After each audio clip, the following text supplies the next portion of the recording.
Êtes-vous plutôt spaghetti bolognaise ou rigatoni? Ou bien encore l'une des 300 autres espèces de pâtes répertoriées?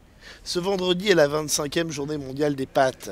Pour l'occasion, 40 producteurs du monde entier se retrouvent pour tenir le premier congrès mondial des pâtes. La tradition fait remonter la paternité de cet aliment aux Chinois. Marco Polo les aurait ramenés en Europe, à Venise plus précisément, à la fin du XIIIe siècle. Pourtant, des recherches récentes ont permis d'en retrouver la trace en Mésopotamie, et elle serait là aussi multimillénaire.